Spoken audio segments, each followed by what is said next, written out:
पाहूया पुढील महत्त्वाची बातमी। साखरेचा दर वाढल्यानं नागरिकांच्या खिशाला आता कात्री बसणार आहे। पगार कमी असताना महागाई वाढत असल्यानं घरखर्च भागवणं कठीण झालंय। सरकारने महागाईवर नियंत्रण आणून सर्वसामान्यांना दिलासा द्यावा अशी मागणी गृहिणींनी केली आहे।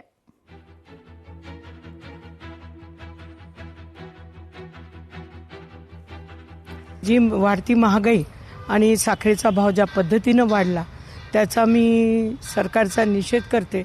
आता सणासुदीचे दिवस आलेले आहे, गणपती आहे, महालक्ष्मी आहे, दिवाळी येते आहे आणि याच्या तोंडावर जर साखरेचा भाव वाढला असेल तर साखर निश्चितच कडू झालेली आहे। या साखरेचा भाव कमी करावा अशी सरकारला मी विनंती करते। हे सरकारने निर्णय घेतलेले ते अतिशय चुकीचं आहे। आज आपण पाहत आहोत मोठ्या प्रमाणात महागाई वाढली, सणासुदीचे दिवस आहे, साखरेचा भाव इतक्या मोठ्या प्रमाणात वाढला, 55 ते 72 रुपयाप्रमाणे साखर झालेली आहे। जर असं जर होत असेल तर आमच्या गृहिणीचं एकच आहे की जो आम्ही महिन्याचा बजेट काढतो तो महिन्याचा बजेट आज आमचा कोलमडलेला आहे। कारण दुसरीकडे महागाई मोठ्या प्रमाणात वाढली, महागाई वाढल्यामुळे आज आमचा बजेट आहे तो पूर्णपणे कोलमडलेला आहे। सरकारला माझी विनंती आहे की महागाई कमी करावी। आम्ही या सरकारचा जाहीर निषेध करतो, कारण की सणावारामध्ये एवढी प्रचंड ही जी वाढ झालेली आहे त्यामुळे आर्थिक बजेट, घराचे जे आर्थिक बजेट असते ते कोलमडून गेलेले आहे। त्यामुळे आम्ही या सरकारचा जाहीर निषेध करतो। तर राज्यभरात साखरेच्या दरात मोठी वाढ झालेली पाहायला मिळते। अमरावतीत साखर 75 रुपये किलो झालेला आहे, तर साखरेच्या दरवाढीमुळे मिठाईचे दर देखील वाढणार आहेत। मिठाई दुकानदारांसह घरगुती ग्राहक आता चिंतेत आहेत। सरकारने साखरेचे दर मागे घ्यावे अशी मागणी देखील आता करण्यात येते। अभी जैसा शक्कर के भाव बढ़ गए हैं, पहले आधा किलो मिठाई लेके जाते थे, अब पाव भर आधा पाव में भी संतोष करना पड़ेगा। अब क्या करते हैं, जो रोजमर्रा की जिंदगी है वो तो चलाना ही पड़ेगा। भाव हे पहिल्यांदाच पाहिले, एक महिन्यात एवढे 30 रुपये वाढले हे आम्ही पहिल्यांदाच पाहिले आहे। ह्याच्यामुळे आम्हाला मिठाईचे भाव वाढावं लागेल, आमची लागत वाढून राहिली, सर्वसामान्य जनतालाही त्रास होऊन राहिला। सरकारने याच्यावर विचार करायला पाहिजे याच्यावर, आणि साखरेचे दर कमीत कमी जेव्हा लवकर होतील तेव्हा लवकर कमी करावे ही सरकारला विनंती। साखरेचे भाव वाढले तरी आम्हाला ते भाव वाढले तरी ग्राहक आम्हाला सांगते की भाई आता त्योहारमध्ये कसं वाढलंय, रक्षाबंधन येऊन राहिलं, जन्माष्टमी आहे, गणेश चतुर्थी आहे, दसरा दिवाळीमध्ये असे त्योहारमध्ये वाढले तर तकलीफ होते।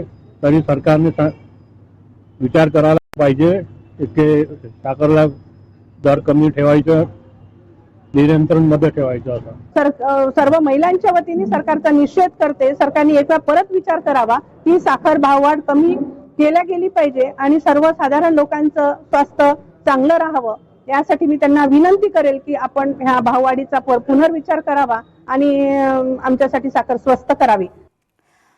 तर ऐन सणासुदीत साखरेच्या दरात मोठी वाढ झालेली आहे। साखरेचे दर कमी करण्याची मागणी सगळ्यांकडून करण्यात येते। एकीकडे साखरेच्या दरात कमालीची वाढ झालेली आहे, तर दुसरीकडे अन्न आणि औषध प्रशासनानं सुट्ट तेल विकण्यावर बंदी घातली।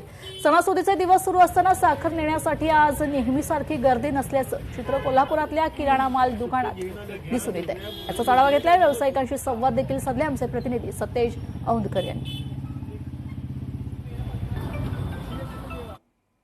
एकीकडे साखरेच्या दरात मोठी वाढ झाली आहे, तर दुसरीकडे अन्न आणि औषध प्रशासनानं सुटं तेल जे विकलं जात होतं त्याच्यावरती बंदी देखील घातलेली आहे। आणि आज पार्श्वभूमीवरती आपण सध्या कोल्हापुरातल्या एका किराणा मालाच्या दुकानात आलेलो आहोत आणि तिथली खरं तर वस्तुस्थिती जाणून घेण्याचा आपण प्रयत्न करतोय की या ठिकाणी नेहमीच खरं तर किरकोळ गिराईक येतं आणि या किरकोळ गिरायकाच्या मार्फत सुटं तेल असेल किंवा त्या ठिकाणी साखर देखील मोठ्या प्रमाणावरती घेतली जात होती। मात्र आता आपण पाहतोय की या बंदीनंतर किराणा माल दुकान व्यावसायिक आहेत, त्यांचं नेमकं म्हणणं काय ते जाणून घेऊया।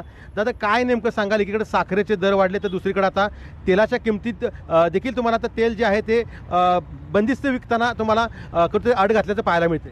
आठ तर घातलेलीच आहे।